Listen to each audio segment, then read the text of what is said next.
I'm Gabrielle Shirley here with Scott Reynolds from PewterReport.com. Scott, it is the first practice of this voluntary minicamp. Go ahead and walk us through it. What were your thoughts? It was quiet out there. There's no music going on today. Bruce Arians is not a fan of having music at practice. We will see that later, I'm sure, during training camp. But right now, this was a business-like, serious type of atmosphere. As Jameis Winston said afterwards, a lot of teaching going on. There's a new offensive scheme, new defensive scheme. These coaches have to get to know these players. Players have to listen and be able to grasp all this information. And I think Bruce Arians, after practice, said he was very pleased with the effort, very pleased with the retention level, taking what they learned in the classroom onto the field. Was very impressed with Jameis Winston and Blaine Gabbert today throwing the ball, and liked their completion percentage, and also liked the fact that they were able to retain what Byron Leftwich has been teaching them, and then applying that to the field, and more importantly, being able to go through 3 and 4 progressions so quickly. He was very impressed with Jameis Winston. So it's safe to say players are doing a lot of learning, but the coaches, they're learning as well, yes? Yeah, they're trying to get a feel for these players. There were some notable absences today. Left tackle Donovan Smith, right tackle DeMar Dotson weren't here. Neither was Jason Pierre-Paul, who will now transition to outside linebacker in Todd Bowles' 3-4 defense. Gerald McCoy was also a no-show that was to be expected. I think that we're going to see Gerald McCoy perhaps getting moved on draft day. I don't know that he is going to be a Tampa Bay Buccaneer this year. But yes, a lot of getting to know these players and seeing what they can do.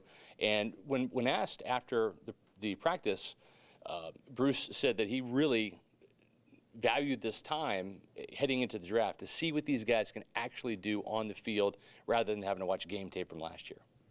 So the draft, Thursday, it's a big day.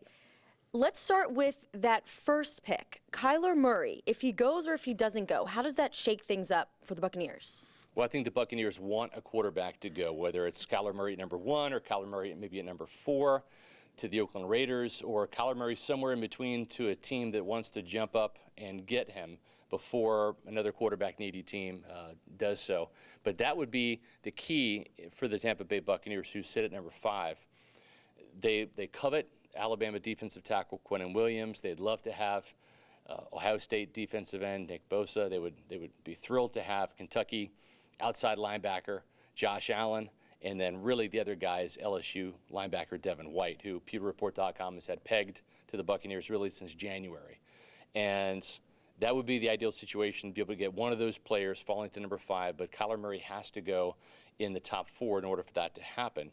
What really becomes interesting is if another team jumps up and grabs another quarterback, maybe the Giants moving up, or another quarterback-needy team like the Broncos, the Redskins, whoever, getting a player like Dwayne Haskins, then you really have a choice, because you might have Josh Allen or Devin White sitting there at number 5. Then Jason Light has to make a call which defensive player they're going to go with. And predicting, I mean, it's tough to predict the draft, but is Devin White too good of a player to pass up? He's the one that everyone's been talking about. Yeah, I think so. And Bruce really kind of slipped a little bit today, I think, when he was asked what the chances are of trading down. And he said, no way, brother. They don't want to trade down at all, because and he even said there were 6 players. So I think you can probably throw in Ed Oliver from Houston, the defensive tackle there, maybe even Florida State defensive end / outside linebacker Brian Burns. They could help the Buccaneers as well. But the Buccaneers have enough players there that I don't see them trading out of number 5. And that's really what I believe. That's also what Bruce echoed today. He said it would take a king's ransom for Jason Light to have to want to trade down and not grab one of those upper echelon players. So I think the pick will be Devin White at number 5 for the Buccaneers. He fits a lot of needs. Team speed. He is running a 4.42, one of the fastest linebackers, actually the fastest linebacker in this class. Leadership. Heart and soul of this defense was Quan Alexander. He's now in San Francisco.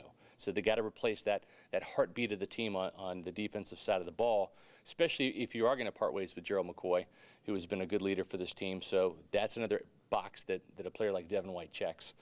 And then I think, too, just the playmaking ability. He is a guy that can drop in coverage effortlessly. He can also blitz. This is going to be a blitz-heavy scheme with Todd Bowles. So when you look at Devin White and his ability, it's the total package, really, at linebacker. And I think he is definitely worth taking at number 5. It is safe to say he will have an immediate impact on this team as a starter. Do you peg him as a franchise player? I think so. If you're taking a player that high, that's the expectation. And keep in mind, too, Levante David has been a tremendous linebacker for this team. He's also 29 years old, and he'll be in a contract year next year, not in 2019, but in 2020. And then he'll be 30 years old. So at some point in time, you're going to have to kind of pass the baton to another younger linebacker to take over that room. And Devin White's a player that was the leader of that Tigers defense at LSU. And without Quan Alexander being that guy who's now in San Francisco, you want to have that player that can receive the baton from Levante David. And I think getting a player like Devin White in here and having him learn from Levante David side by side in the classroom, on the practice field, over there at Raymond James Stadium, I think would be tremendous for this Buccaneer defense to get a player of that caliber at number 5.